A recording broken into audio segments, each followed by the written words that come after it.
Speakers a little closer to this.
Hey, welcome, welcome. Thank you, Creed. Thank you, brother.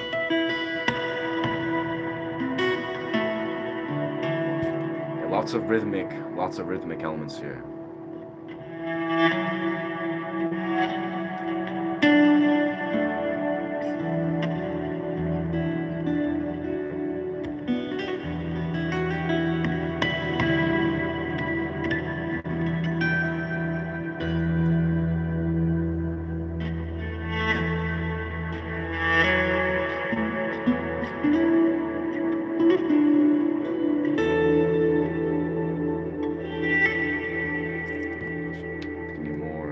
In here.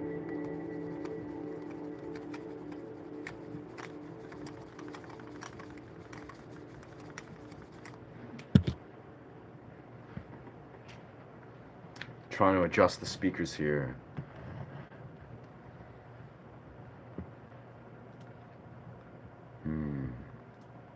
Freedom is something inner.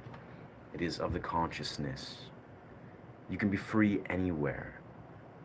chained in a jail, and you can be free. You can be free, unfree. You can also be unfree outside of the jail in your own home, visibly, absolutely free. But you'll be a prisoner if your consciousness is not free.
That's what I'm searching for.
beautiful full tuning, proper tuning.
Welcome to this live stream.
try this.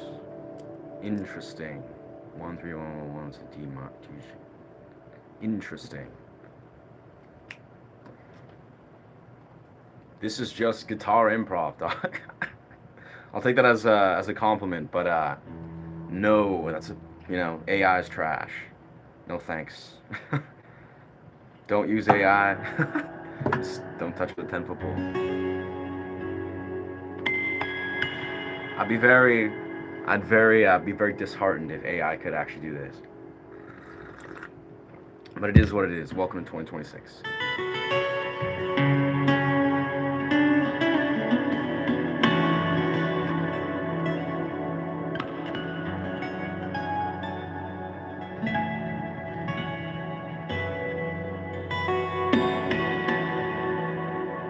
I think in truth I'm making too many little, very small, sub-perpetually small, difficult, or mistakes, basically. I make mistakes, so I can't be AI.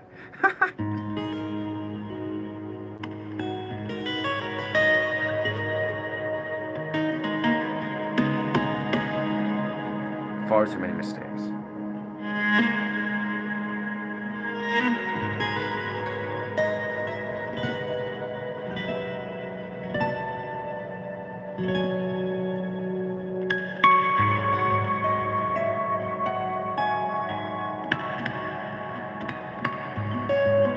I mean, you might not be able to notice the mistakes, but I do.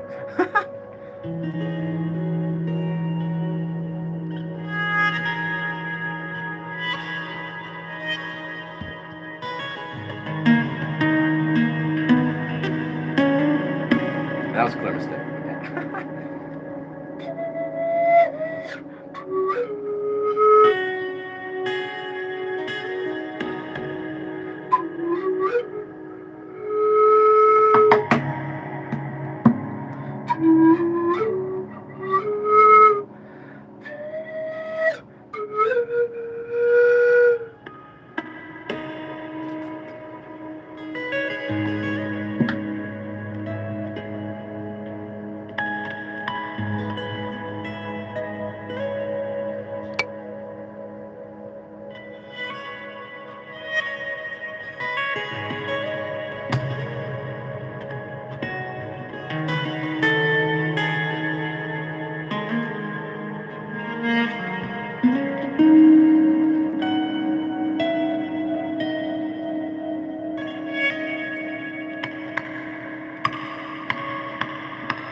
I see. My thumbnails, actually, I sharpened my thumbnail today. Hey, thank you, 1111 for the likes and views. Actually, yeah, I trimmed my thumbnail. I'm a little bit sleep deprived right now, but yeah. So in essence, my artificial harmonics are a little bit off center. But beyond that, yeah, everything's golden. Like water flowing. Thank you, Ronnie.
Thank you for the support.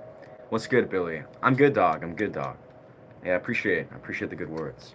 And as we are, today is day 2, actually, of really returning to the beautiful, I'd say, style of streaming that I did, before when I had 0 subscribers. Basically, for the last 5-6 months, I've been focusing streaming, of course, and I've been kind of experimenting, doing like lots of philosophical dialogues and monologues, and really just getting experimental as fuck in every regard, to garner watch hours. But now we're officially monetized.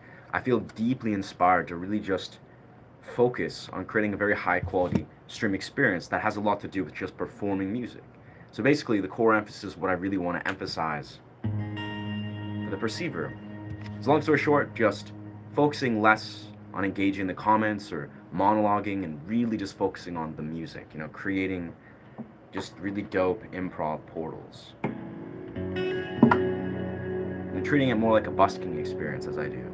If I'm busking in real time, there's real stressors, there's all the sounds of the atmosphere. I gotta really focus when I'm doing a busking performance to play, effectively.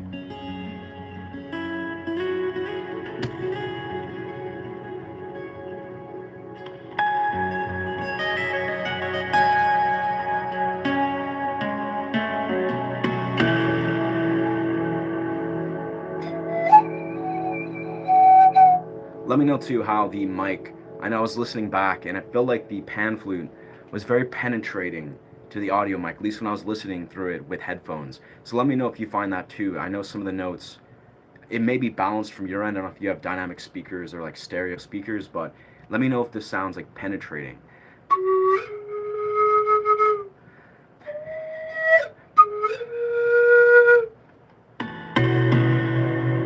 We don't want that. We don't want, the mic kind of clipping out.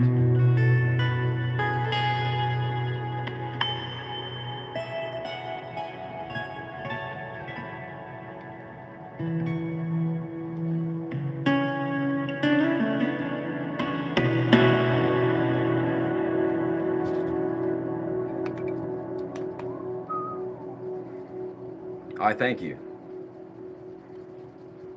Thank you, thank you.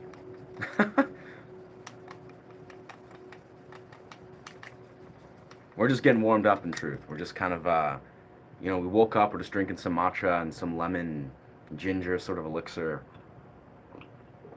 Really just getting warmed up, seeing where this musical flow will take us. But these last couple days, been feeling very inspired to create some very experimental sort of dynamics. And with that, I gotta say, shout out F sharp and G sharp. That is the second and fourth capo. I love this tuning so much. One of my favorite tunings is this one, the second capo, for songwriting and particularly for various things, but I've been re-exploring it, really appreciating, open F sharp.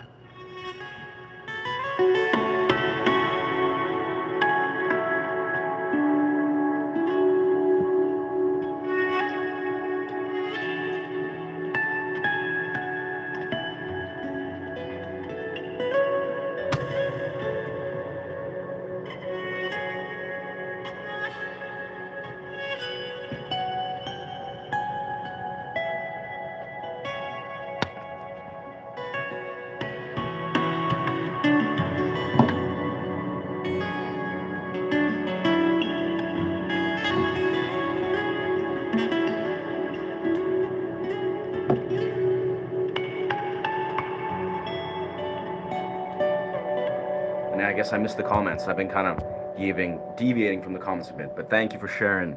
Matt Birch, been playing guitar for about 6 years, cannot tell when you make a mistake. Ah, interesting. Fair, yeah, that's the thing is, I appreciate that, dog, appreciate that perspective. Yeah, I've been playing guitar for, just about 16 and a half years. This style for about 10 and a half years. But in truth, the mistakes that I'm seeing are like, maybe I'll be like, do an attack on this violin sound.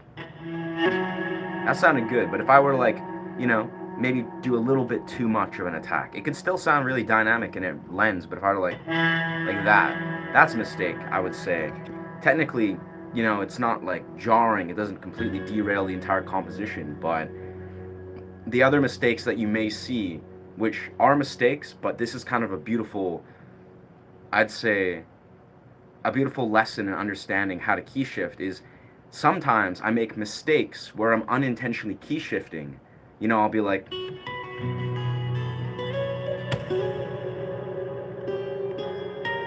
that was a pretty obvious key shift, but basically I key shift and then I go with the key shift. That was a clear, that was an example of me showing what a key shift looks like, unsuccessfully connected. But sometimes I'll create little key shifts, and intuitively I just connect the key shift to the greater scope of it. So you can't really see it as a mistake, but I'll acknowledge that I made a mistake, but then I flowed with it to integrate it to make it then not a mistake. But technically it's a mistake.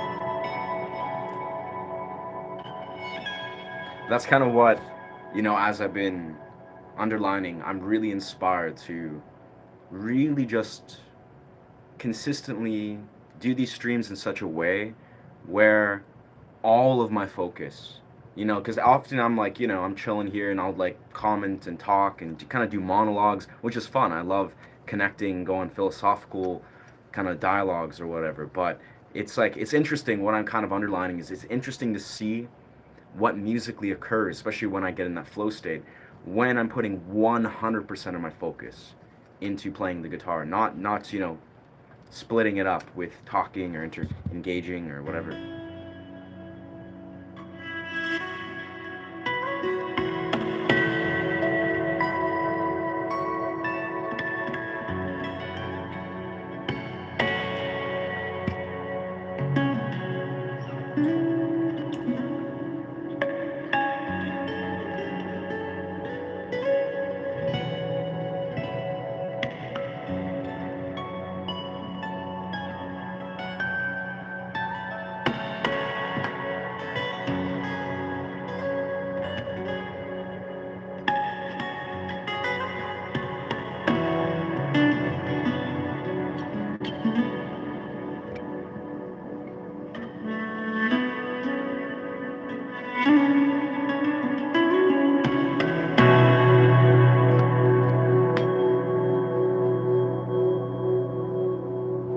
Can I play Go Away by Weezer? I have no idea how to perform that, my guy. Yeah. Hey, what's good? What's good? I'm doing good, Iron. I'm doing good, my friend. What's good, OPT? Welcome, welcome. Thank you for being here. I'll pay you 1K. Saying weird unhinged stuff. Well, this is the example of why I'm just gonna focus 100% of my attention into my guitar. But thank you for being here, friends. Appreciate the support. Support means a lot.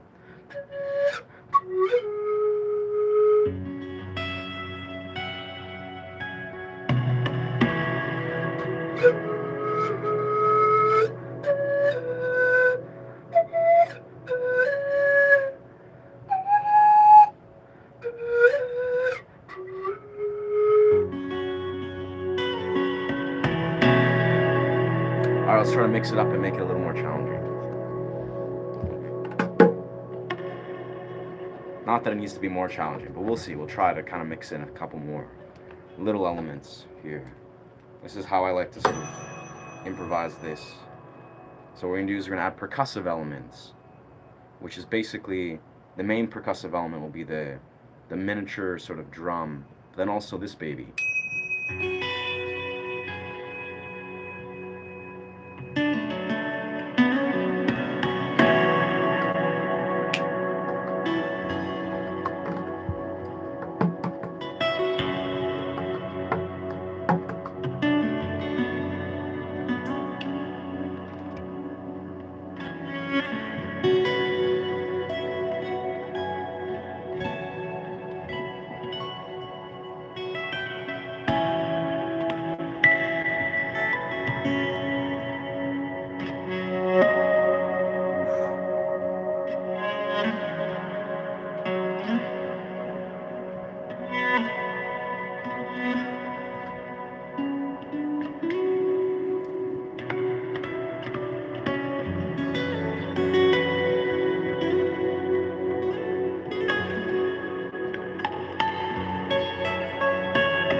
I thank you. I thank you, Samantha.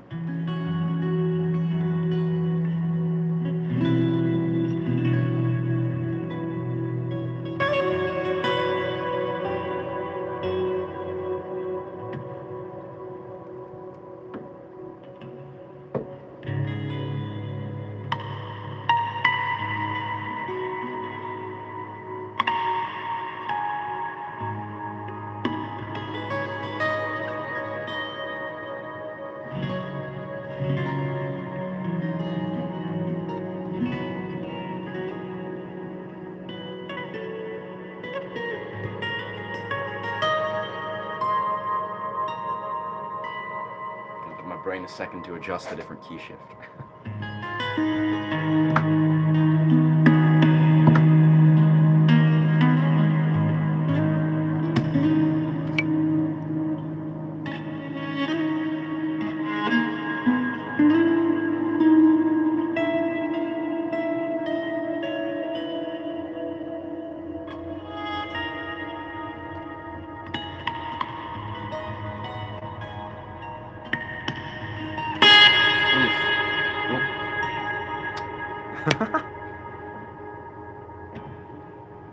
My cape was a little tight there, but yeah. That's the magic. Those are the breaks with key shifts. It's like it's an interesting sort of mind fuck sometimes when you get into like, you know, your brain's calibrated to a very particular key. That is your fingers, but then, yeah. Thank you, friend.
Some weird key shifts going on there, but it worked. It worked somehow.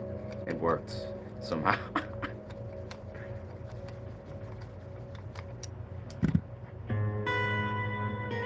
You know, kind of what I've been experimenting along the last couple days.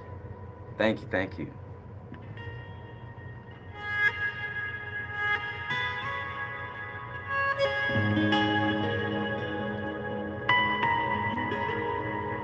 It's very much basically key shifting. I'm like, okay, I've key shifted, you know, from the key I'm in.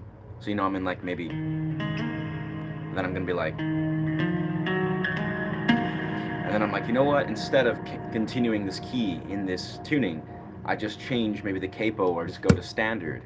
So then I basically just, you know, key shift, but then flip off the capo or flip on the capo and see how I can explore. It's got a very beautiful realm of possibility.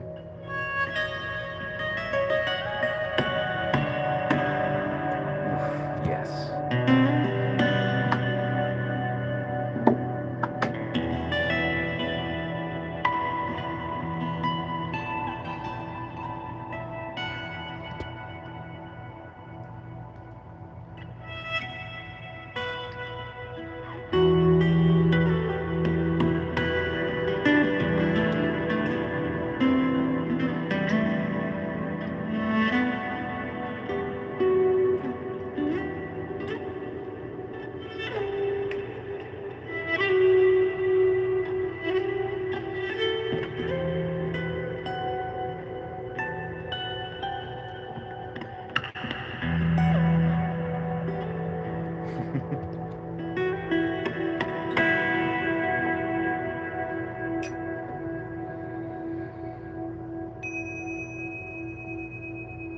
Some external noises out there.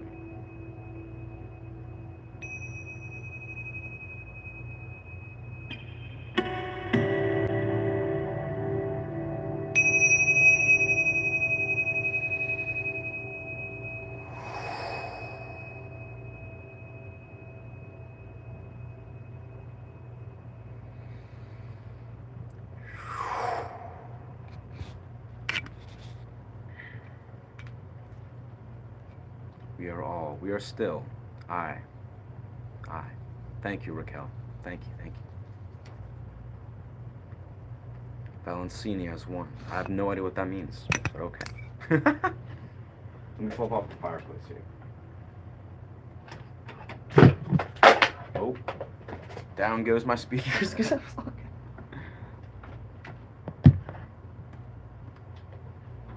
I think I really need to reorganize my speaker setup a little bit here. I'll do that another time.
One second. Interface.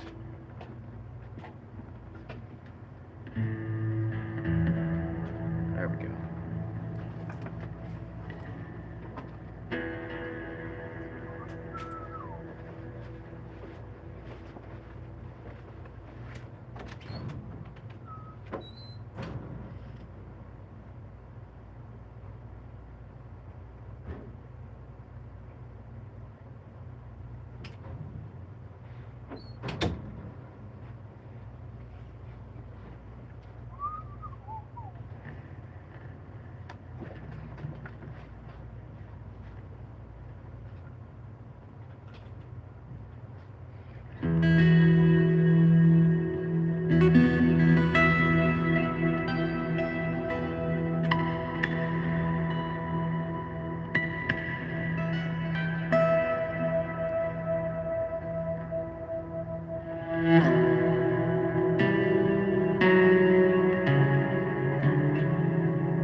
Hey, thank you, thank you. Yeah, feel free to subscribe to this channel.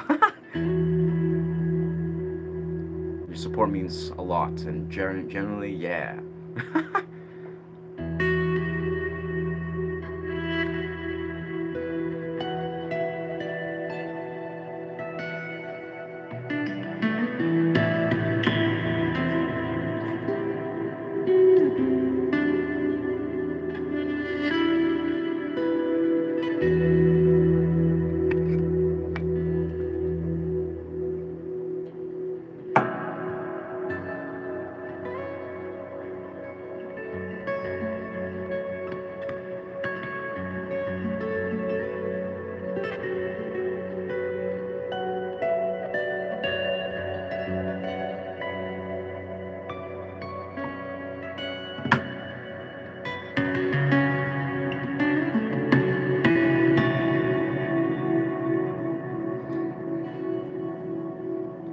That's dope, though. It's still processing. You know, it's surreal to think of the ways. You know, I just got monetized yesterday via ad revenue, which is pretty exciting. You know, I feel like it's really opened up a door of being like, yeah, like now I really desire to just create continually, just concentrates of quality content and yeah, just like solid YouTube experiences that really is more targeted, you know, more concentrated.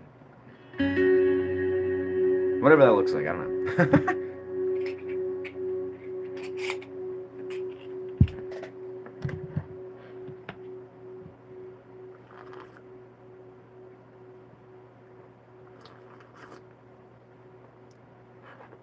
Legendary. That's ginger lemon blend. It's like 4 lemons and a big chunk of ginger. For some reason, it's just been life changing. Love is authentic only when it gives freedom. Osho.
Brother, what gear are you using?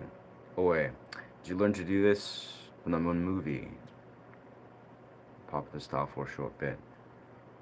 I think you're talking about August Rush. Nah, I've been playing this style of guitar for, well, I've been playing this acoustic for about 11 years, but I'm playing this style for probably about 5, 6 years. And I only figured out what August Rush was because everyone kept telling me to watch it. So I watched August Rush like 2, 3 months ago. So yeah, honestly had no influence on my guitar playing style. Dope movie though, I have to say. Beautiful movie. Incredible acting. Yeah. Yeah.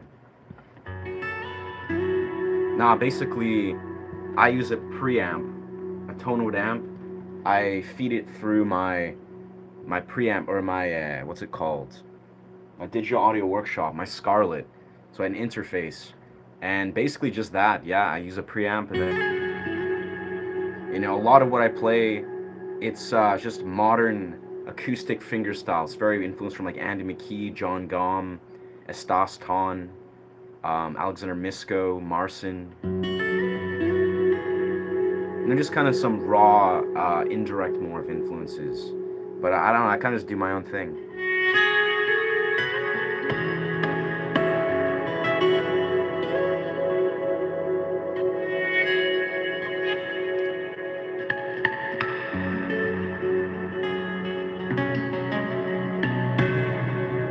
I'm gonna try something quickly.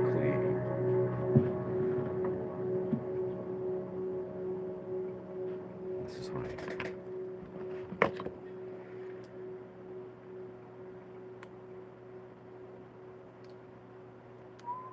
Yeah, I recently, like, I trimmed my thumbnail because it got cracked, it broke. So that's usually my artificial artificial harmonic thumb pick.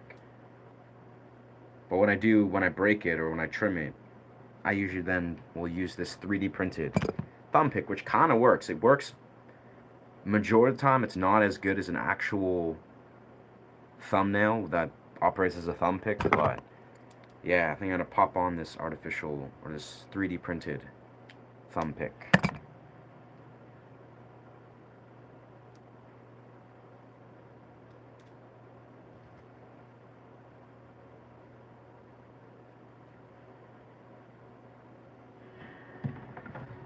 See how that kind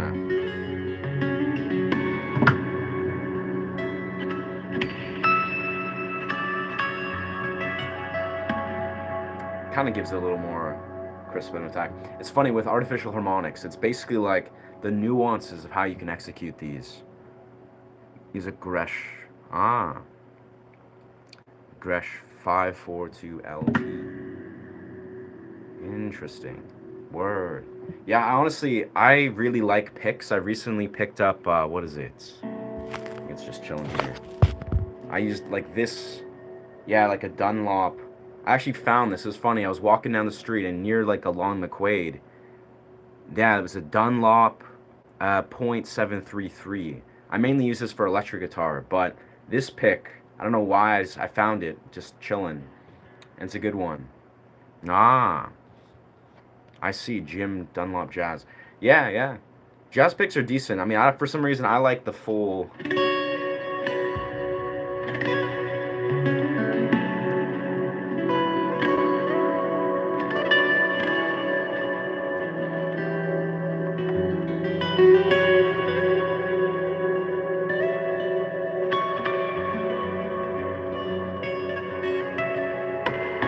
The attack, especially when you're like songwriting, doing vocal stuff, really, really exceptional. But I don't know. I find even this, it's fun mixing in elements of a pick. But I personally find, as a fingerstyle guitarist, there's so much. Like I emphasize this so much when I'm trying to like, teach people foundational elements or just kind of emphasize certain parts. It's almost like a pick. A pick is great, especially if you're like shredding on like an Ibanez or something, but it becomes a crutch really fast. Like in the simplest right, it's like there is so much that you can do.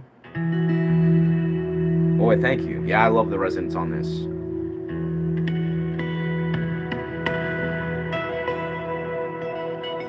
It's like studio grade quality. It's like perfectly equalized.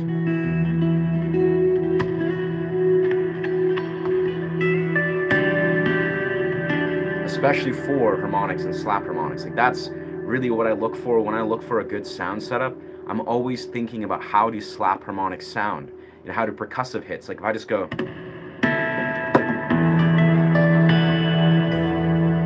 if it sounds like really balanced and really dynamic and beautiful, that for me is a good sound setup. If everything else sounds great, but then the harmonics are just sound, the attack is just weird or it doesn't sound pronounced, then that for me is like that's not a solid setup, at least if you're studio recording.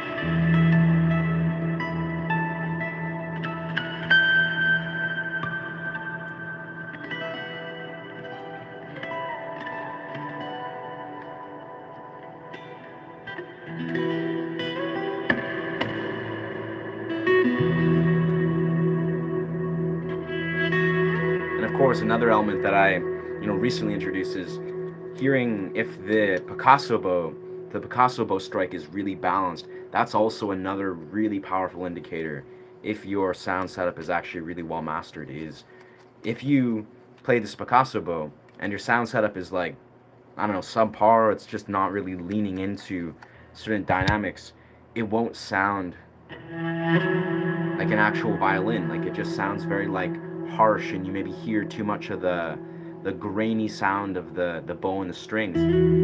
But when it's balanced, it sounds so silky. I mean, you still gotta apply technique and apply lots of rosin, but it's actually astonishing how much really good preamps and, you know, an interface that's perfectly calibrated.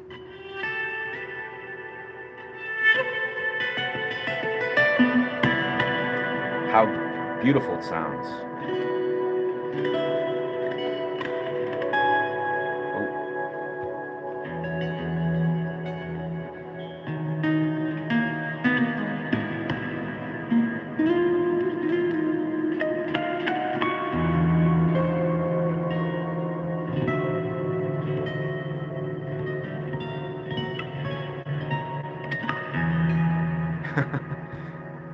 That's a weird key shift, but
that was unintentional, but that sounded decent.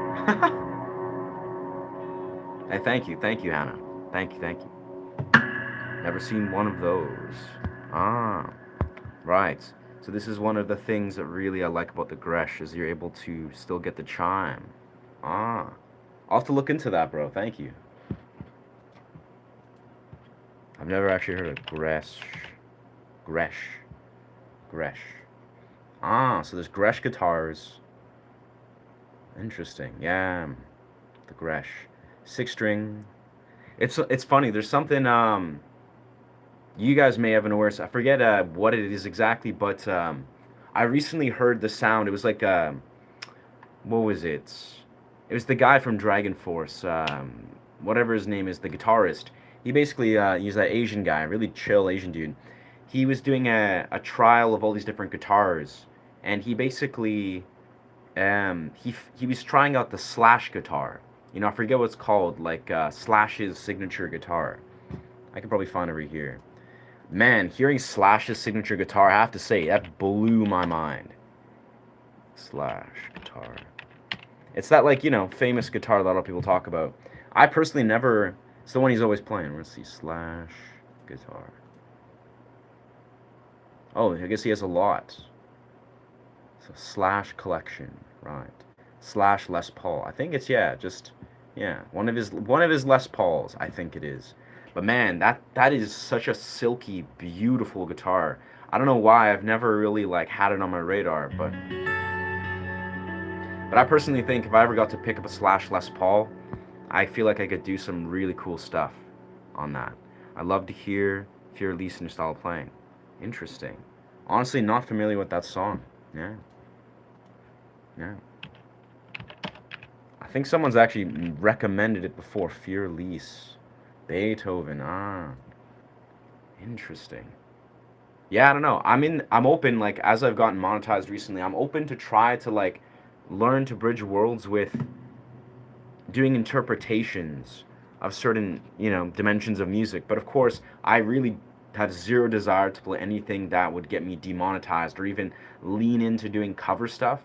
I mean, I'm not a cover artist. I do improv and originals pretty much exclusively. Like, if I'm playing covers, I'm like rocking out to, like, 3 Days Grace or Breaking Benjamin or something where I'm just like really just having fun with it. But I rarely, like, when I was younger, when I was like 10, 11, 12, 13, that's when I would spend years and years, covering other artists' music like crazy.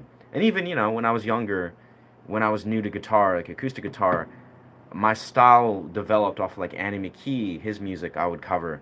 But yeah, I don't spend it a lot of time, if any, on cover music, and I don't think that's going to change anytime soon. But I also just, I don't know, I'm really good at interpreting and making original improvisations off of, certain songs. Like, I can just kind of I can just figure it out and then expand off of it. But I'm trying to figure out how to, basically do interpretations of music without getting demonetized. I don't want to get any copyright whatsoever. So I don't know. It's as covers go. I don't want to check out the 10 foot pole. Yeah, no, I just saw it is Beethoven. Yeah, right. Is Les Paul. Yeah, well, honestly, just the sound of it, it makes me feel like I could do some really cool stuff with a Les Paul. So I feel one day I'm excited to pick it up. Yeah, love to hear that. And thank you, thank you, thank you.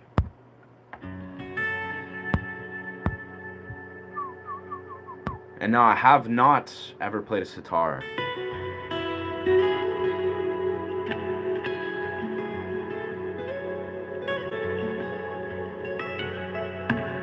Definitely would be really down to rock a sitar one day, just for the sake of it. I'll be honest, a lot of the elements of the sitar don't feel particularly appealing. Like, every instrument feels appealing, but I'll be honest, as my priority of what I'm like, what, whoa, I'm going to go out of my way and pick up this instrument or purchase or rent or, just really play one. There's a long list of instruments that's way above the sitar, truthfully. The sitar is a great sound, like, it's a beautiful sound, but it doesn't have the level of attraction and appeal the vast majority of other instruments that I'm attracted to have, for whatever reason. Like, I feel like, there's various types of guitars, electric cellos, hand pans, naturally massive full-weighted keyboards, harps, violin itself. Like, there's a long list of instruments that I would like prioritize heavily over the sitar. And that's just it isn't. I mean, it's on the list. I would be like, yes, like, I pretty much want to learn every instrument, but the list is very long of what I want to prioritize. But also, so old you can't get stuck, can't get struck. Right. Check it out. Nice. Yeah, thank you. Thank you for recommending, brother.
What time is it? 47 after.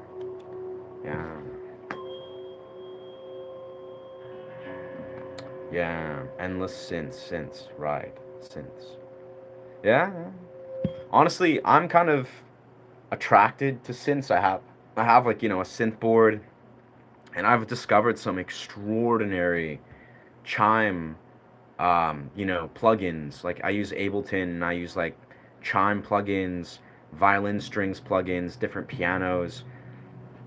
Since as they go, I think there's a vast world that's exciting to explore, especially for me because I'm a sound healer, so I'm attracted to arranging and organizing, layering different like vibrational experiences, like not just synths of sorts that have like an electric sound. I want things that have a natural, organic sound, and that's where I sometimes personally, I don't know about you, but maybe it's just the quality of synths that I'm finding, but man, it is challenging personally to find synths that hold a flame to the actual sound of instruments. Like truthfully, it's like I don't know about you, if you hear some of the things, it sounds great. Like it sounds beautiful for what it is, and it creates amazing things. You use like a quartet synth string, and you'll just play it out, and you're like, wow, this is magic. And you play other like piano and this and that. But once you are recording and playing like actual real live instruments, you can hear the difference when the quality is like it sounds very like artificial and robotic when you're hearing it. Maybe it's because they've layered a bunch of reverb or it's mastered in such a way. But when I hear certain synths, I hear certain elements of it. I'm like, okay, that's beautiful. It's great for what it is.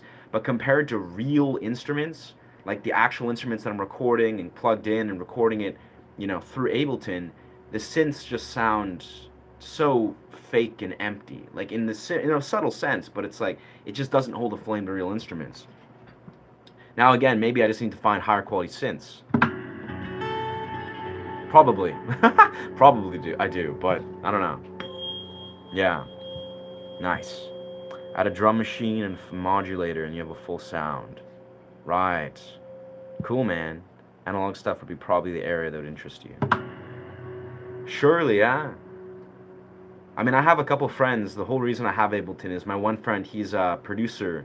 He produces like really dope, like beautiful experimental, like glitch hop and neuro hop and like really intricate, like beautiful bass music. I'm also really into bass music. But as a guitarist and a sound healer, I feel like my strength of what I really lean into, what just inspires me and attracts me, is creating organic sound healing journeys where, I'm using like instruments, like sound healing instruments, be it vibrational instruments, be it drums, pan flute. It's almost like it is very difficult in my mind to replace the organic sound of actual instruments that have a sound healing quality, at least for sound healing. Of course, you can layer and create beautiful music of all sorts, in a digital sense. No, you're not wrong, honestly, dog. I can see the way I want to expand my horizons and experiment with like the high quality synths. And I think you're probably right. Is it's going to come down to finding high quality, drum type sounds, finding really high quality synths and really beautiful, like really well recorded instruments, which not that easy to find, at least in my experience. Or at least you got to maybe drop some money on whatever that site's called that you buy samples.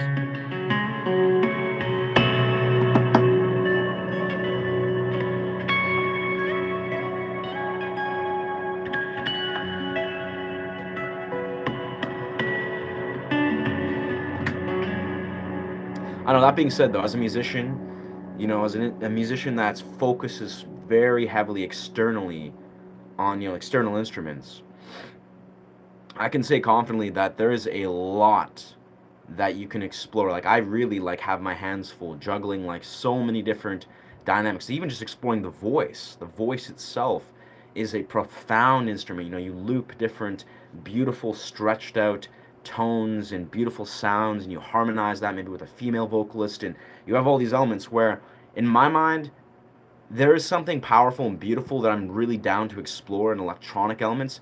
But I think it would be, in my mind, I'm more attracted to the ancient, organic, literally like ancient elements, like the primal elements, the elements of music that have been around for thousands, if not, hundreds of thousands of years. For me, that's more intriguing, without a shadow of a doubt. Like, I'm looking for external things, and I'm gonna find the way to bridge those worlds, but I think there's a vast array of stuff you can explore in the external instruments that I'm like really deep into finding.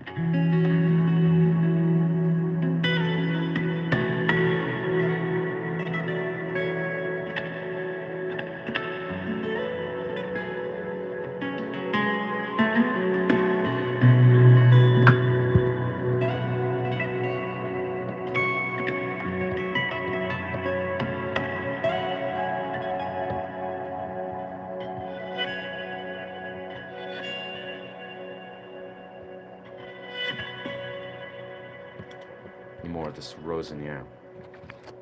If you can afford 2,000, search up half fun, however. The search is half the fun. Ah, yeah. Yeah. Oh, yeah. Yeah. Nah, I mean, that's, yeah. Especially as a YouTuber that's like a music YouTuber. I just discussed this actually with my partner yesterday. I was like thinking there is a sacred sort of connection and calling and alignment when you find, especially as a sound healer, a beautiful female harmony, not even in a romantic sense. Like you can have, obviously, if that complements beautiful, but when you find a way to find a harmonizing female energy in your musical, endeavor, it's just collaborate. I've collaborated with some female artists that are extraordinary. They sound beautiful, and they don't even know how beautiful they sound. But it's like there's something magical. But yeah, the female voice, of course, paired with the male voice, paired with powerful, intentional instrumental sounds. And I really need to get another one of these things.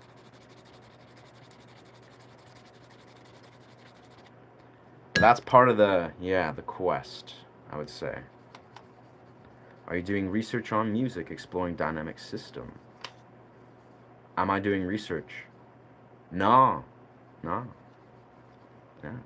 Thank you, Samantha. Thank you. No, I mean, I don't know. The research that I personally find myself do is just pure intuitive exploration. If I go on Google or something and I come across other music YouTubers or other people in my community that recommend me certain really interesting music, live music performance dynamics, that's usually how I discover it. But often how I navigate musically is very intuitively. Like I don't even think about it. I'm not trying to, go out of my way to rediscover a million different new dynamics, because that's the thing. Without going on a massive tangent, I'll go on a short tangent. There's a vast, deep rabbit hole of what is already in front of you. That's what I think the sort of weird, almost like paradox of what a lot of people don't understand in music. I mean, look at a guitar. Like if you see, what I'm doing in guitar, this is just a guitar, right? It's just a guitar. Most people have an access to a guitar, a capo, but how deep you can take this singular dynamic that is guitar, that applies to most things in music. How powerfully deep you can take the vocals, percussive elements. It's just like, the answer is not more, it's refining what you already have in front of you and seeing the infinite nature of it, I would say. Because most people, if you think like, let's explore all these experimental sound dynamics, or let's explore all these different instruments, great idea, honestly a phenomenal idea. But if you don't even have, maybe say, a degree of mastery or the basis of understanding improvisation, you're not on the same level as most musicians that have explored improvisation to a fine degree. Because basically what I'm doing here, this is what my entire YouTube channel is basically centered around, is the art of improv. I improvise the words I speak, the content I create, the music I do here. It's all improv. This is like 11 years in the making of just focusing improv. I've been playing guitar for 16 and a half years, but for the last like 10, 11 years, I've purposely focused how to master, a degree of mastery, improvisation. And that alone is extraordinary. Just what I'm simply saying is, you can focus all the elements of music all day long, and you should. And really, any given which direction is the way. But I'm kind of really want to shed light on how powerful, if you focus improvisation, you will see how your world opens up for writing music, for collaborating, for jamming, for just every element of music becomes amplified when you begin to study improvisation. And I'm not talking about like, almost like focusing jazz theory to a complex writing. You're just improvising over jazz. That's a great modality if that's what you're into. But I'm talking about like the purest form of improv where you switch off your mind and all that flows through is the endless, infinite possibilities, how you're weaving together your own style endlessly, which is, what I'm doing here.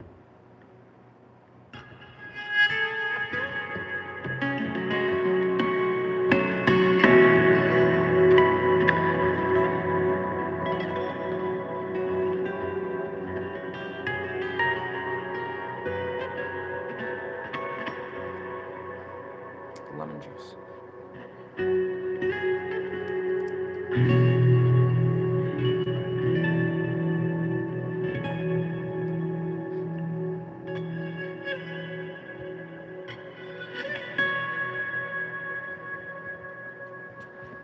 I'll try something here.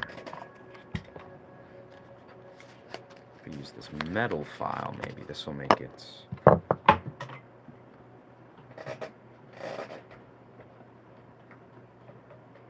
But yeah, food for thought, food for thought. Going with the.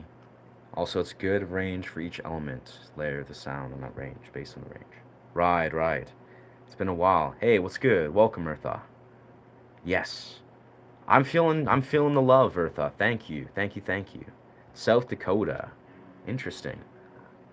Songs from about making an EDM song based on a battle cry and traditional use. Nice. Yeah, dog. EDM is I love it. It's a vast rabbit hole of music. I'm actually a tutter. I'm a dancer. So I go to lots of live music shows. I know many people. I'm actually also a performance artist in many rights. I do like, I work as an actor. Well, I did before I did full-time YouTube. And I still do gigs sometimes, but I also do like acrobatics and, vision stuff and dance and music. But the idea is that this kind of works. The idea is, yeah.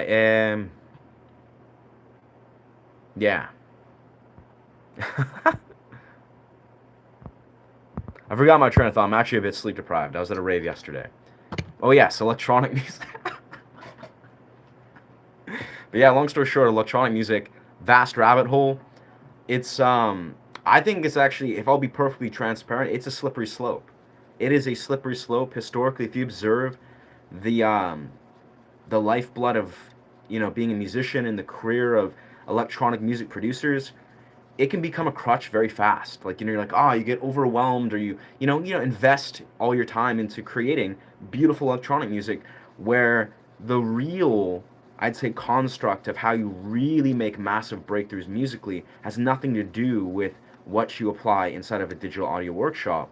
It's basically like you got to go back to the foundations. It may sound obvious. It may sound like, obvious in many rights, but basically you can get lost in the sort of rabbit hole of producing electronic music and forget that, first and foremost, the musicality, the ability to hone music theory and ear training, even beyond the theory, that is what's going to evolve your ability to compose music, to arrange and compose. Basically, that's the emphasis. It's like, if using a DAW is great, and again, I'm not really an electronic music producer. I want to make some really dope, like mind-bending electronic music in the future, but I think it's all about learning to arrange and compose music.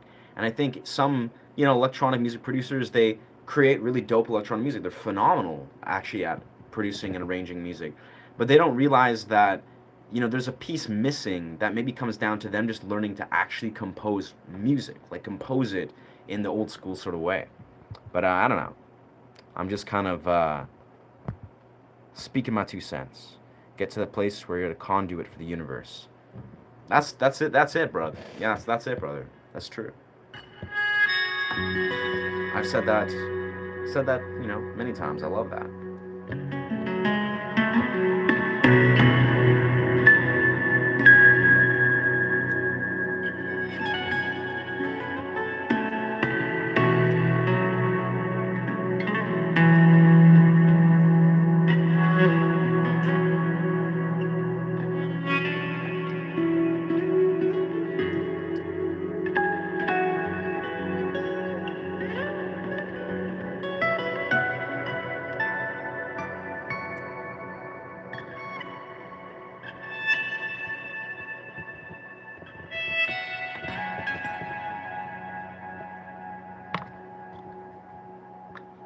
Alright, I think we should go back to standard.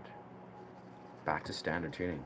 It's crazy though, you know, as I've sort of briefly underlined, it's crazy how much of a difference having a fresh, you know, non-frayed horsehair bow, like a violin bow, how much of a difference it makes when playing this instrument, when playing the guitar like a violin.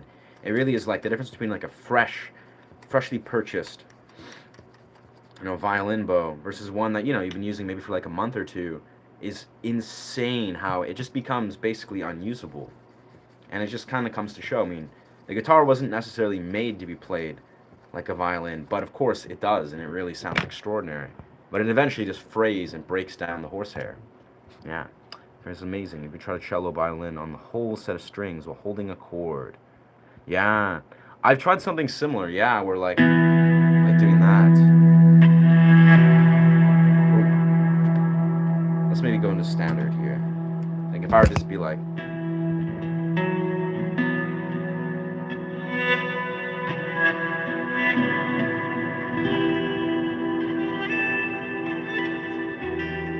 I find one of the best ways to use the Picasso bow, and this is actually, you know, you do this in fingerstyle guitar playing as a whole, where say you do this, right?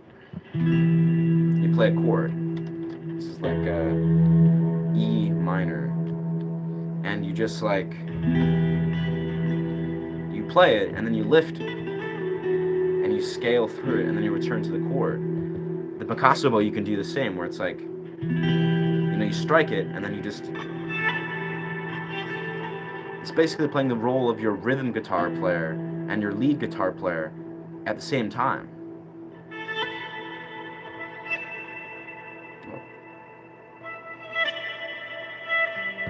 Dang, it's getting frayed already for that. But yeah, I think that's the sort of way I love to play the chords leaning into the violin bow. Is like basically that beautiful dance between playing your rhythm notes, like you're playing a chord, full chord, and then you lift the chord and then play the lead section that scales through the same key, and then return to the chord, and then you do another scale, and then return to the chord, and you expand, and maybe you do some like tapping combo that splices the same scale, and then you just keep on doing that. Let's give this a nice rosin. Ever play open G? Right, open G. Not really, nah. I don't think I've played open G a whole lot. What a name. Yes. What a name indeed. Seems like a dopamine overwhelm, but hey, you know, I think, yeah, we've all tried that combo maybe, or maybe not all of us, but sometimes at some point in our life. Honestly, there's nothing in my experience. Do some cold plunges, make love, dance your heart out at a rave, you know, sober, and you'll get all the dopamine you need. That's, yeah, that's my experience. Just do frequent cold plunges and live your dream and, you know, say you love the people that you love and dance like crazy, and you don't need drugs. You'll get higher on life than you could ever imagine.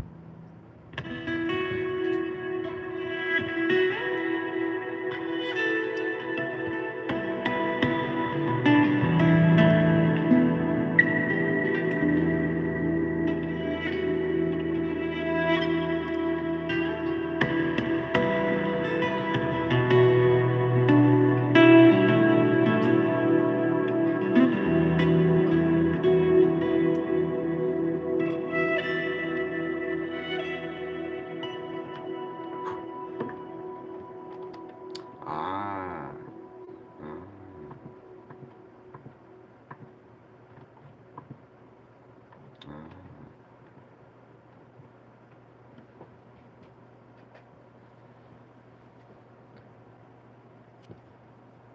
A. Yeah, E minor is great. Absolutely. Open G is typically a blues tuning. Ah, nice. All day long, Murray. But also, remember, brother, do not mention anything related to illicit substances or scheduled substances, because we're now officially monetized. We want to keep it, yeah. And also it's a coffee, yeah. Like just a reminder, friends. Please do not mention anything related to illicit substances. We're a monetized uh, YouTube streamer, and yeah, just don't use any specific terminology for scheduled substances. If you want to talk about, you know, things, use code words or use like slang, you know, pretend like, you know, it's like we're in high school and you're buying pot or you're, you know, you're playing with your dealer where you're not using specific terms. Use code words. If you're going to talk about compounds, please do not use specifics. I don't know. I don't know the ins and outs. I don't know the YouTube regulations and guidelines down to a T, but just don't talk about substances.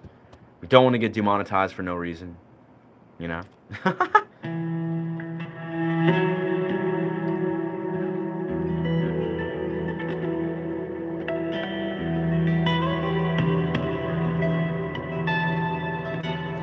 Very nice. Can you play some higher notes? I would love to play some higher notes. Yeah. Nah, I mean, it's up to you. That's your prerogative of the name. It's cool, brother. I'm just saying in the simplest right. Yeah, if that's your prerogative, go for it, brother. But just in this chat, you know, if people are consistently using or talking about scheduled substances, you're probably gonna have your comments, you know, temporarily removed, or you're just gonna, you know, get warnings because it's just, yeah. But I don't know. You guys are, yeah.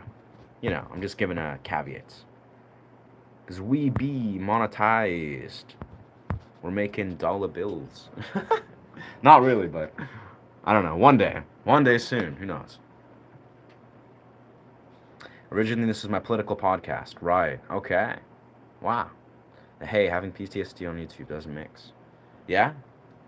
Yeah? Yeah? I don't know. Yeah. I mean, a lot of people, brother, a lot of people have various forms of complex trauma, sadly. Um, but the reality is, it's definitely, you know, I think the rule of thumb that I try to advocate. I'm just a new YouTuber. I've been doing this for like 9 months tops. And YouTube's not easy, of course, but being a content creator as a whole is not easy. And it's more so if you're sacrificing your mental health at all, you know, if you're feeling you're sacrificing any dimension of, you know, your sanity or your well-being in the slightest right, that is a red flag. You got to balance. You got to find harmony. You know, it doesn't matter if you have 1 million subscribers or 1 subscriber, you gotta honor your mental health and your journey. If you're not doing that, then what's the point, right? So I would say there is a way to regulate and integrate and honor your mental health while succeeding in YouTube, you know, if that's your prerogative. But I think it takes a profound amount of self awareness, self discovery, and also, in the simplest right, you got to create a channel, you got to create a brand that actually aligns with you, what resonates with you, something that is nourishing you and another, something that's not compromising or, you know, taking away your ability to, yeah, just show up in a way that's authentic, but is also nourishing you. I don't know. It's something I learned. It's been very pivotal to my journey.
Mm-hmm. Mm-hmm. Right, right.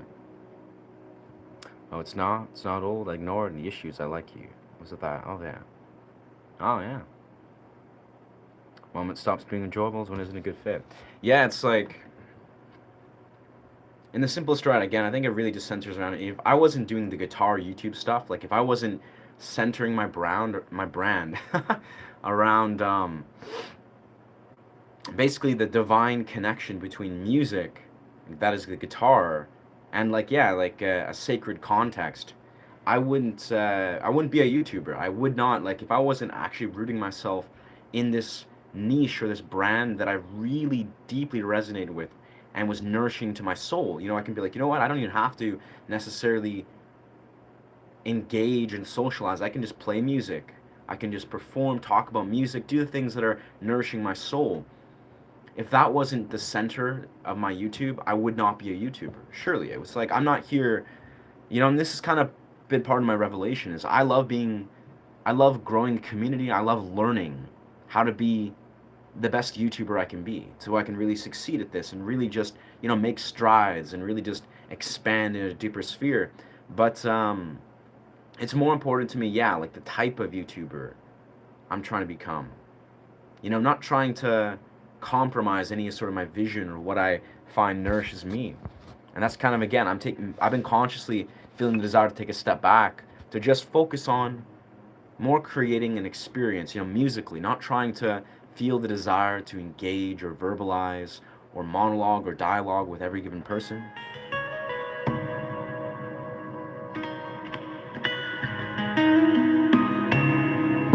And part of it too is also, I remember I was having a pretty challenging day a few days back. I was like processing a lot, and I remember I was sitting with some LSD at some point. It was a good experience, but I kind of had this core epiphany. I took 2 days off live streaming, and I returned, and I realized that, for whatever reason, a lot of people, they're in their own sort of worlds. Some people basically they don't. Some people, they just, I would love to focus and engage and monologue or dialogue, but it literally seems that some people, they're just, they're in their own little worlds. They have their own unique perspectives. They're having their own separate conversations, and it is what it is. Like, they're there to almost not um, require any sort of engagement, like in the deepest sense. It's like they're just not, yeah. Yeah, I don't know who you're talking to, Gary. I can't tell if you're talking to yourself or you're talking to the other, audience members, but yeah, that's you can take a back seat, Gary. You can take a back seat, little fella. Now you've been promoted to an observer. You're a listener. And that's kind of part of the beauty of being a like YouTube streamer, is like, sometimes people do, like, without, throwing salt at Gary or whomever, sometimes people just need to realize that, let's exercise the art of listening, of holding space. Sometimes we don't always have to chime in our 2 cents in our comment, especially if it's ignorant or outlandish or even disrespectful or hate speech of sorts. Sometimes they just need to have their comment rights revoked to realize that, wait a second, maybe you were here to listen, right? Maybe you're here to observe. But anyway, I don't know. C'est la vie. Well, isn't the man the legend? Oi, what's good, Cressa?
That's fun though, navigating the scale.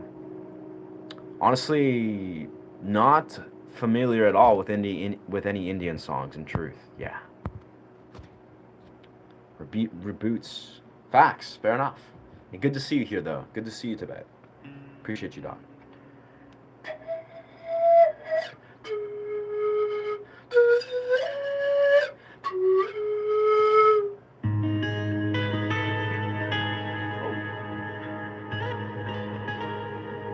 Gotta orient myself to scale.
This thumb pick is not serving me the way I need it to.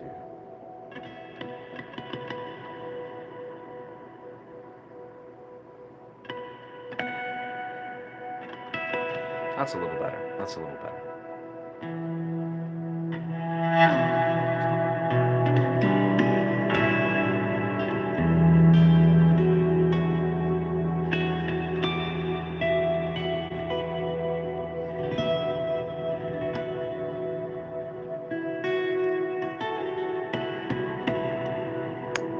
I think we're gonna try something. Let's go to dropped. Drop C or drop B?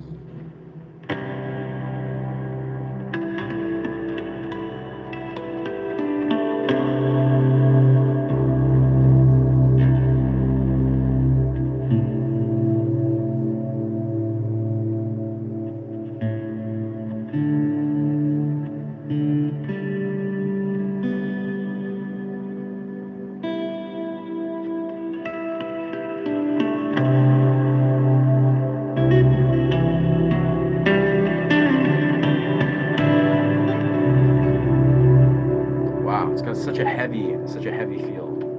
Let's drop C. Why thank you. Appreciate you, Samantha.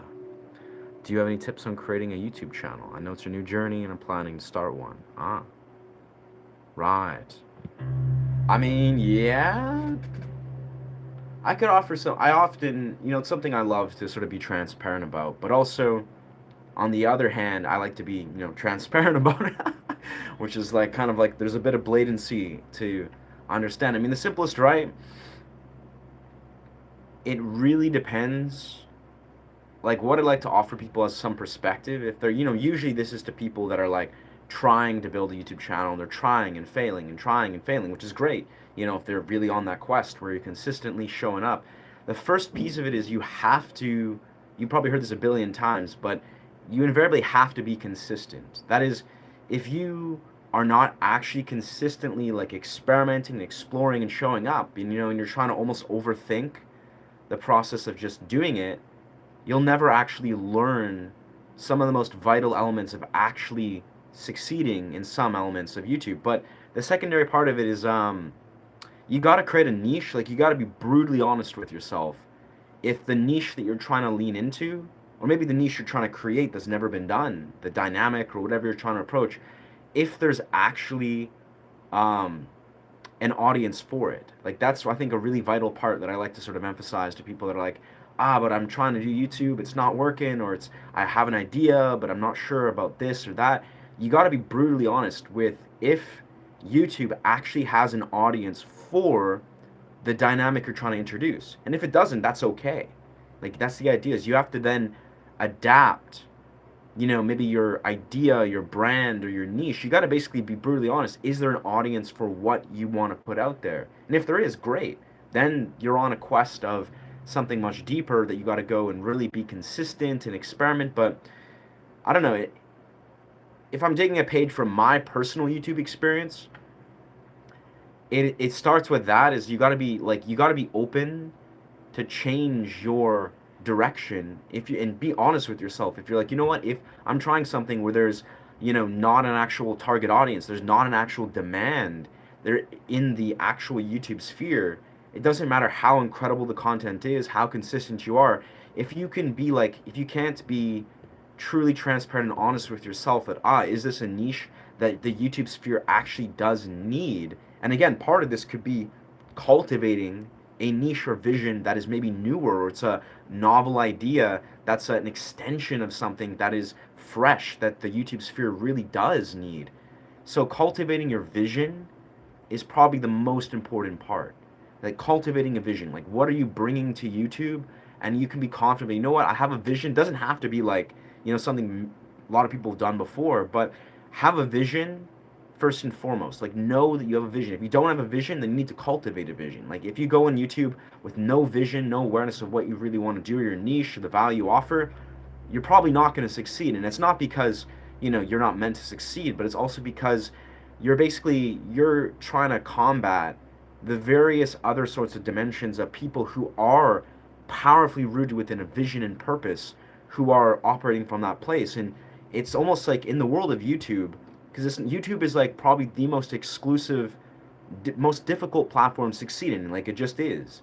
So you have to realize you got to treat it as such. There's a learning curve, respectively so, but part of that is treating YouTube with basically the respect, you could say in quotations, it deserves. Or realizing that if you don't have a vision, if you don't realize, like, okay, I need to have a vision and really like bring something unique to YouTube, that there is a target audience that's in demand, that you can be certain that you're doing something unique within. If those are the variables that you can say, what, I have a vision, I know for a fact there's something that I have to offer, and etc., and you've thought this through, then the real work begins. But if none of that is really established, it's basically like you're in a simplest right, you're going to be doomed to fail. Like you're going to put yourself out there and you're going to envision. Like that's the thing I'll say that's most important. Now this doesn't have to be like, have years and years of strategy and plans and experience. None of that isn't what I'm talking about. It's about, you got to be like a person that, desires to see with a visionary perspective. Like you're seeing basically what is your larger intention of why and what you bring to the YouTube sphere. If you can answer that even to some degree, you're like, what, I have something that I really feel that they would benefit the YouTube sphere, then you're on the right path already. But beyond that, like once you have that, you're like, what, I think I have something that is of value, I have a vision, and you believe in yourself, you have the right mentality going in it, then it really comes down to consistently engaging in the YouTube sphere and strategy. Like, if, I've explained this once or twice to other viewers that have asked about this, but my YouTube journey basically was everything that I just underlined. Is I had multiple different niches that I was entertaining, and guitar happened to be the one where I was like, you know what, I know I can succeed in this. Like, I know for a fact, I was experimenting, exploring with a few different niches, and the guitar approach that I did had the most response. Very, minuscule as it was. Like, I was doing shorts and little videos. I was getting some response and people leaving some sincere comments. But a lot of it is like, once you realize, okay, what I'm doing has potential, without a shadow of doubt, you have a vision, you're doing something unique, then it actually comes down to just showing up and grinding through YouTube. Like, be like, okay, I'm going to create, okay, I'll create some long format videos with an awareness of how to utilize keywords, and maybe create some shorts that's utilizing, experimenting different dynamics that makes traction, that builds a little bit of subscribers bit by bit.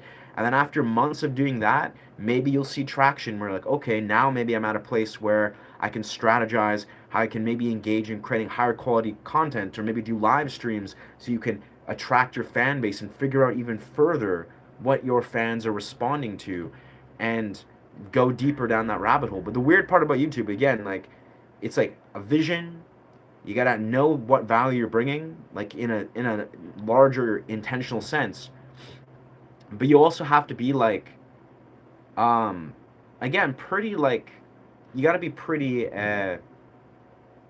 tenacious. Like, you gotta realize that there's a very strong chance you're gonna be grinding and getting very little response from the algorithm. You're not gonna make any money for sometimes several months, if not years. And you have to accept that. Like, you have to actually accept, be like, I'm not doing this for the money whatsoever. I'm not doing this for monetary success or metrics.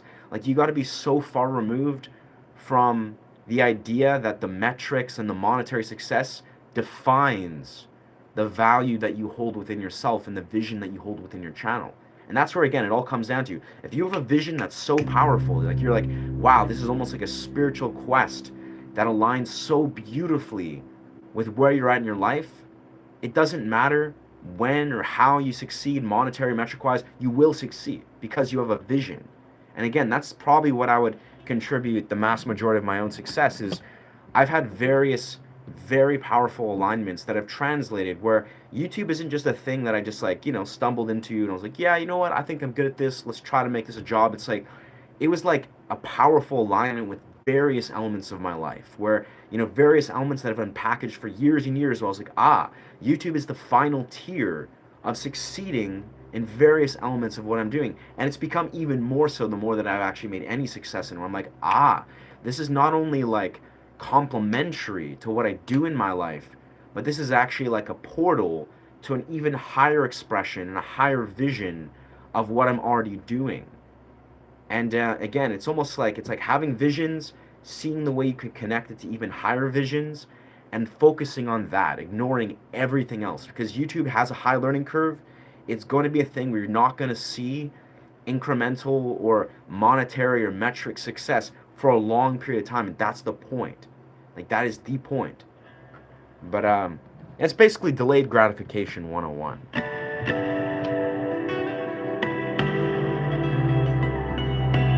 Anyways, take all that with a grain of salt. I'm just a dude that plays guitar, relatively well, that has a lot of drive and motive, that was like, you know what, I'm going to make this happen, and this is how my journey unfolded. So take it all with a grain of salt. You write the path, you're carving the path. So anything I say, take with a grain of salt. If you want to make it work, you'll find a way. Conversely, if you don't on a deep level, it doesn't align with who you are and what you want to do, then you'll probably find a way to not make it work.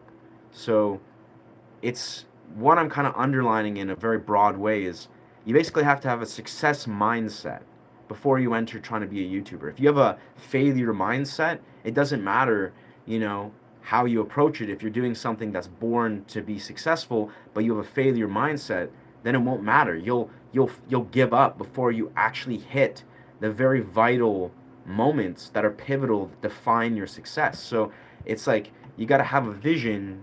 You got to let yourself realize what the mindset is required to succeed.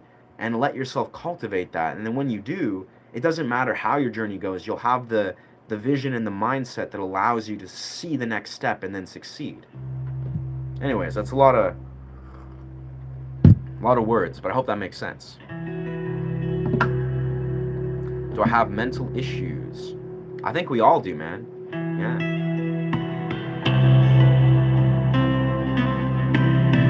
I mean, as it goes, I have a very healthy brain and a very healthy relationship with my body.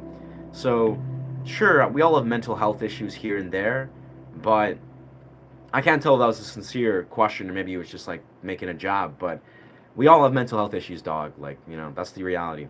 But some of us have tools that make us more equipped to integrate and deal with our mental health issues. But we're all struggling with something. We all have some sort of, mental health dimension, and we've got to just, it is what it is.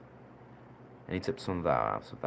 Yeah, but thank you for asking, brother. Again, in this totality, this channel, I'm continuously trying to lean into the direction of really just honoring this space by just creating like a very musical experience, trying to really just emphasize the musical domains as much as humanly possible. But yeah, thank you for listening, brother. Out of curiosity, if you don't mind sharing, what do you feel like? Let's see. So you say, I know it's a new journey and you're starting one year next year. What do you feel? Yeah, what do you feel your idea is, your vision? If you desire to share it. If you don't, that's cool. Like, that's actually, I respect that. But it's yeah. What do you feel is like part of what your niche is, maybe, or your idea that's really inspired you to want to be like, all right, I want to create a YouTube channel. Let's go. Let's do this. I'm curious. And if not, if that's not something you want to share, if it's not established, that's completely cool.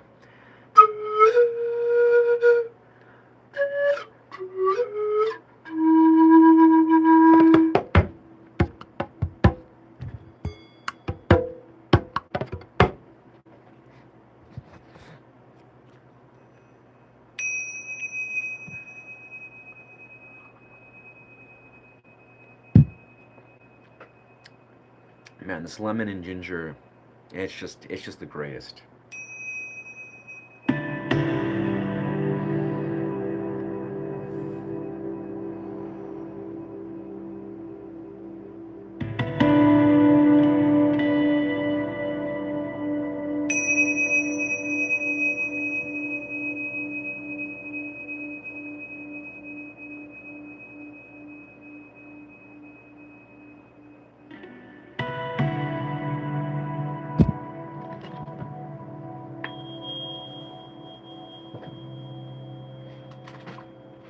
Yeah, with that though, I've been sort of vocal of how the last few days I've been very inspired to really lean into successfully unlocking lucid dreaming and really just being honest with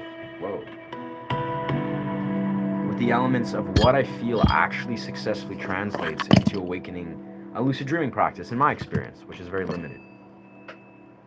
But man, is it such a beautiful, beautiful conquest.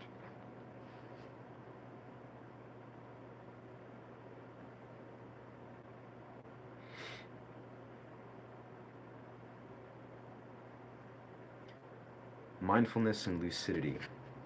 So to fully understand the power of mindfulness, we need to expand our understanding of lucidity, of what it means to be awake and present for what is happening during the day or during the night. In an expanded sense, lucidity is virtually identical to mindfulness. Mindfulness is therefore a way to practice lucidity throughout the day. It's a way to wake up to what's happening right now. Be awake now, and you will be awake during sleep and in the dream. What is found then is found now.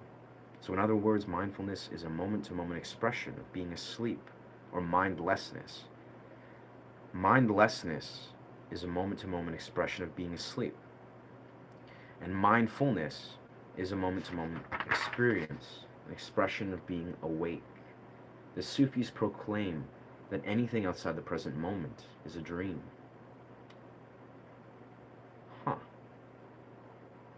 That's cool. Page 81. Aye. Thank you for being here, Samantha. Appreciate your good energy. Oh, I thank you.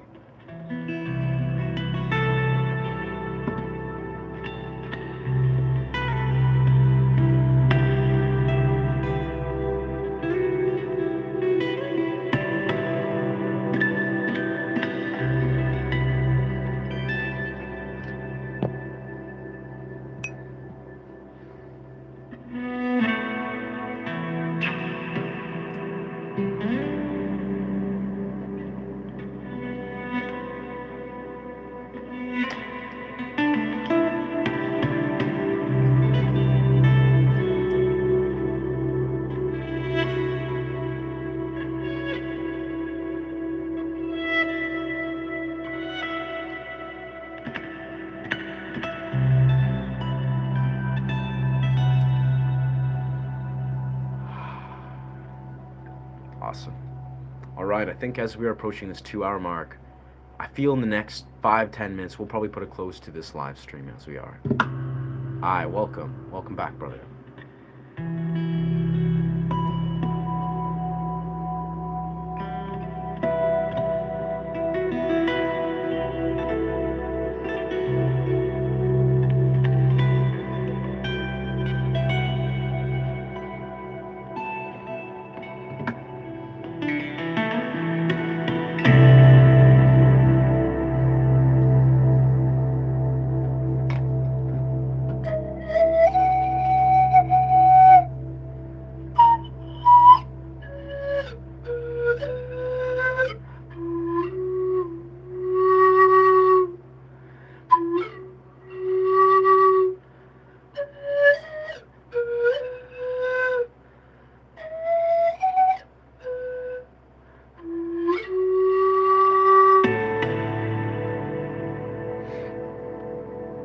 Fair enough.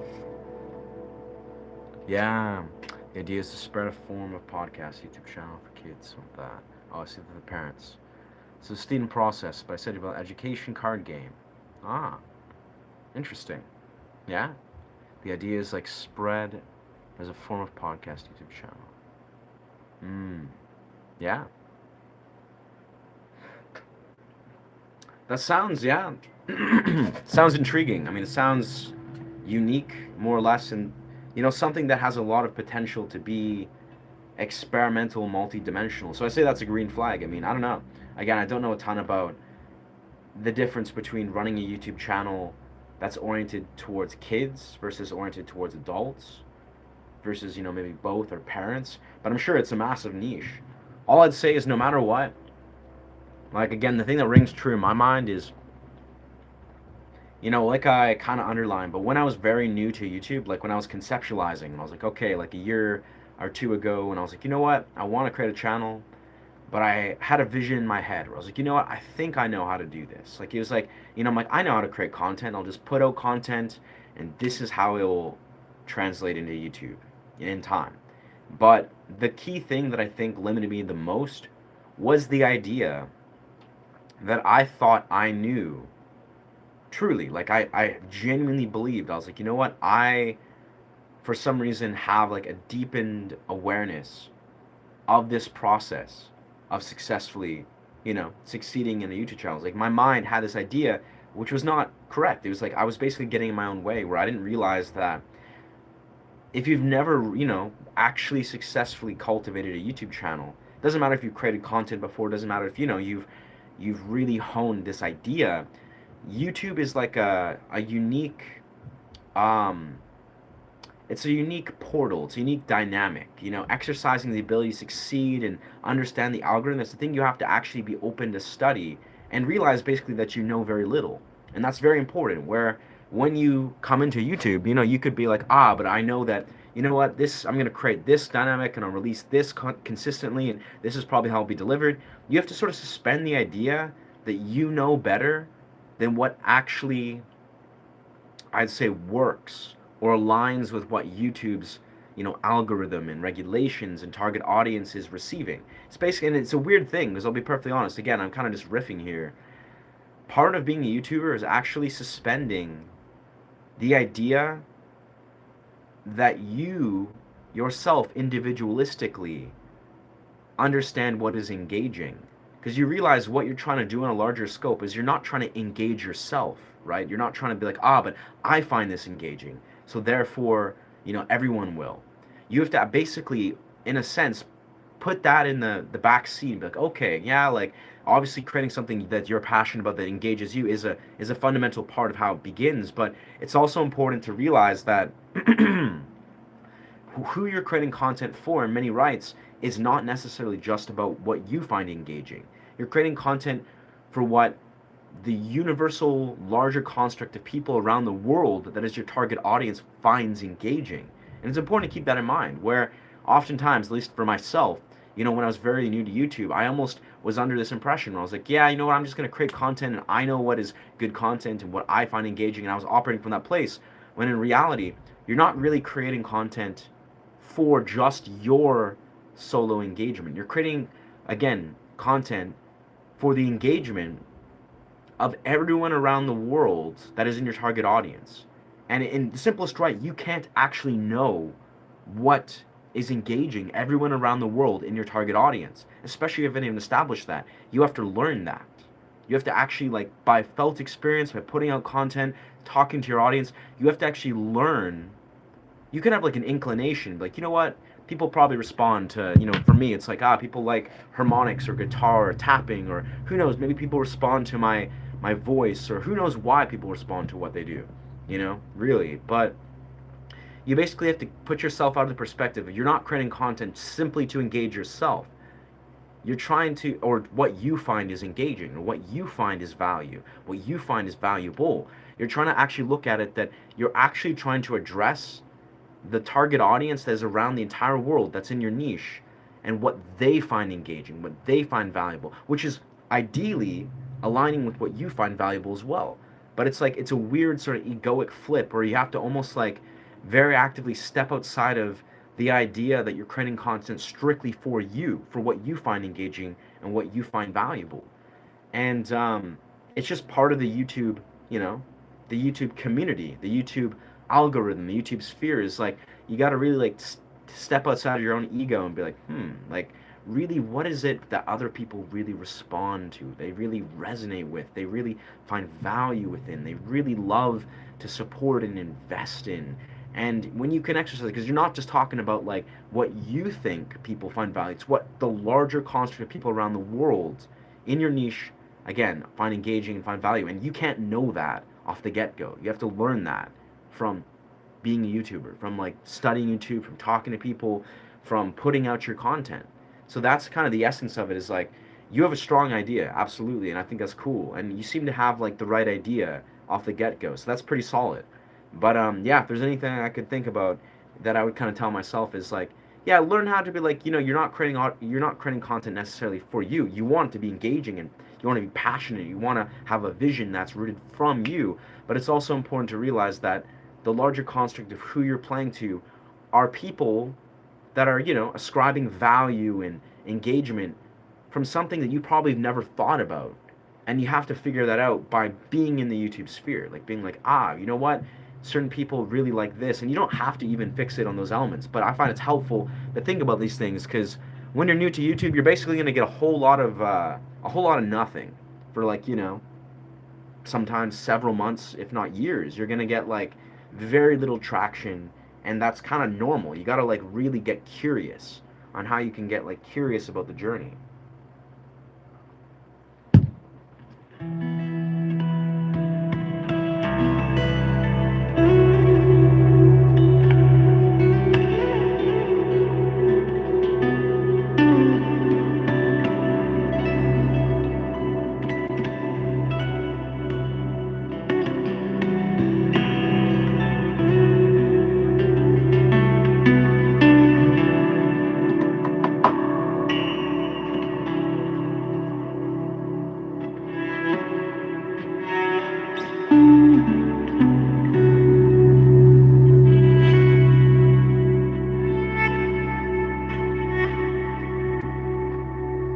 But yeah, anyway, food for thought. Food for thought. Yeah, thank you for listening, brother, and thank you for asking. You know, there's an element of it where, without getting too philosophical, but I love to get philosophical, so let's go there. There is surely an element, sort of what I was talking about, like your belief, your mentality, your success, belief, and mindset, and blah, blah, blah. I really feel a part of understanding how to succeed in YouTube is actually also, there's something like very deep and almost like as is metaphysical about how, you'll allow yourself to succeed in YouTube, where it's almost like, yeah, it's like based on your philosophical context of how you perceive the journey itself, dopaminergically, philosophically. For me, that helped a lot. Like, for me, it's kind of like what I'm talking about success mindset. If your brain receives dopamine from delayed gratification, if you see beyond the one dimensional narratives of how, things like the quantum operates, those for me are things that invariably allowed me to adopt, and I've done this way before I did YouTube, obviously. These are things that allowed me to adopt the ability to not only be like, oh yeah, not only can I succeed, but I will succeed invariably. Like it was like a level of raw determination that I literally implanted and manifested in my reality that basically just in a successful sense unpackaged and cracked the code to understanding that it's not like, will I succeed? Is it possible I succeed? Maybe I'll succeed. Is this going to be success? It was like a deeply seated belief where I was like, I'm bound to succeed, and I'm like determined, and I'm acting and operating from that place. And it's the same mentality I apply with everything I do. Like, if I'm gonna learn handstand push-ups or learn the guitar, it's a similar mentality. But yeah, I think basically what I'm saying, and I'll kind of put a pin in it there, is if you from a deeper level, like philosophically, you can make sense of how much power you have as an individual, how much influence you have in your reality, and you're reinforcing that, you're verbalizing this, you're putting this out into the universe, you're verbalizing this, you're crystallizing your vision by being like, this is how it shall be, this is how I'm going to succeed, this is how it's going to manifest, and not in a way that's not, that's almost like uprooted, but in a very like decisive, clear-cut, rooted way. The more you do that, that's like a very healthy thing to do. It's like you're philosophically confirming that you are bound to succeed, and your entire mentality and actions that revolve around it, they all reflect that. But anyways, that's another sort of thing. I think it's just having a good mind, or a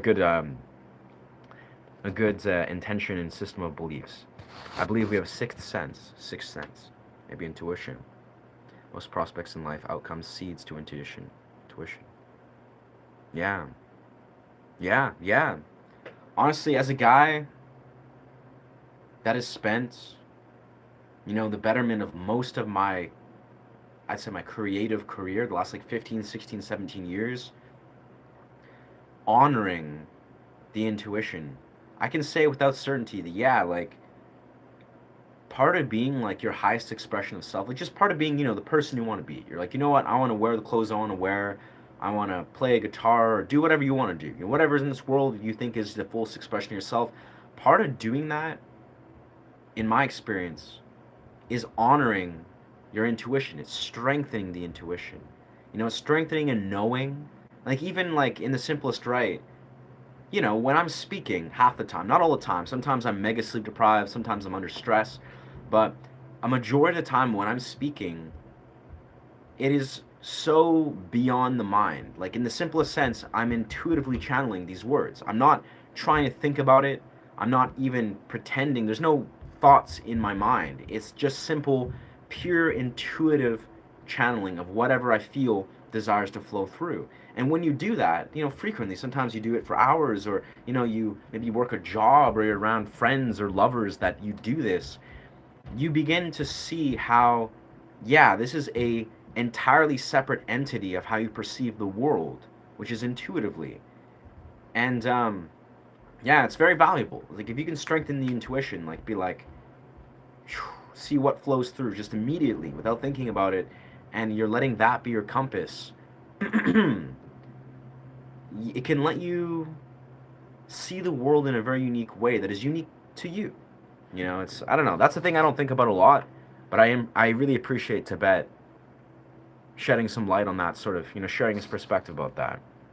Like a sixth sense, maybe intuition. Like intuition is an interesting thing. I personally don't think about it a lot. I think I operate out of it a lot. You know, I almost treat it synonymously as like improvisation. You know, I speak of improvisation a lot and like channeling thoughts and perspectives, but intuition, it's a beautiful, beautiful thing. Especially like this is the way I see it. I've always seen it is especially when you're exploring creative dimensions.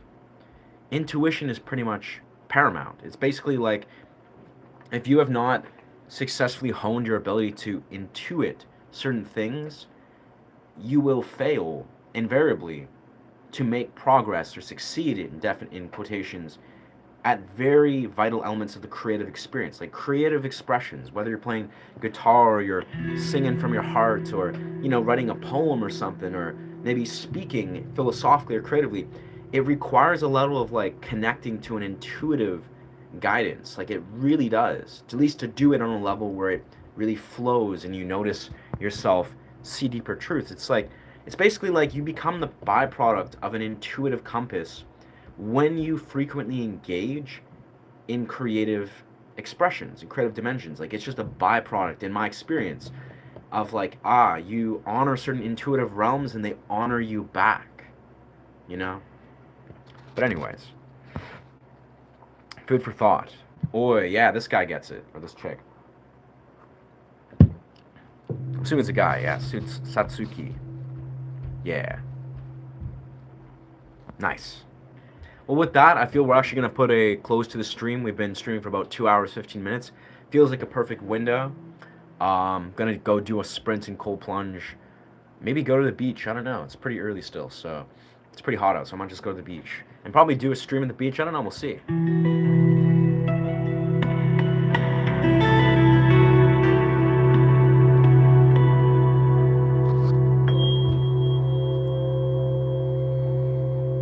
I deeply appreciate the support. Really appreciate those that showed up, those that support this channel.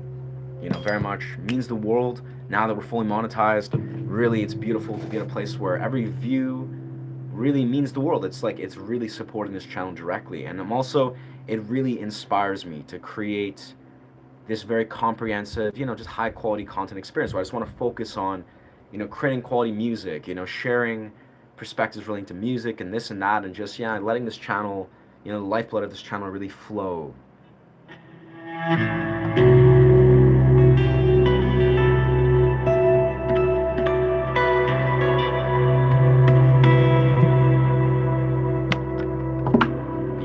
Yes. Thank you so much, Tibet. Appreciate you, brother. Appreciate you, and thank you for being here, Cresso. And thank you, yeah, for exploring. And again, that's the kind of thing I just want to underline is you're putting out the intention, you're putting out the vision. That is probably the most important step. Like you're asking questions, you're getting curious, you're planting the seeds. So I think that's dope, man. I think you're gonna do great. You know, any other questions, feel free to ask. I mean, I'm really trying to lean into just really creating this as a creative portal that's emphasizing on the musical performance. But yeah, I appreciate those that show up with a deep level of intention and, you know, emotional intelligence, so to speak, you know, really just aware of and desire to show up in such a way that complements to the vision or the values of this channel. But anyways, thank you so much for being here. Deeply appreciate you guys. And yeah, with that, you know, remember, if you desire to subscribe to this channel, feel free. If this resonates, I teach guitar and I do meditative sound journeys among various types of YouTuber stuff. And yeah, also I have a Ko-Fi if you desire to support directly. Zero pressure, zero expectations. I actually find it still kind of weird to receive tips, but I'm kind of trying to unpackage that if people desire to support this channel. Ko-Fi is a platform that, zero affiliation, but you basically can tip creators without having YouTube take 30% as they do in super chats. But yeah. With that, shameless self-promotion or plug or whatever the word is, Ko-Fi, Ko-Fiase. And yeah, any proceeds go directly to supporting this channel, helping purchase studio time, going to electric cello, hand pans, whatever. It's going to really translate this channel. But anyways, thank you so much for being here. And remember to honor yourself and to honor each other. Thank you so much. Much love. Bless. Ashe.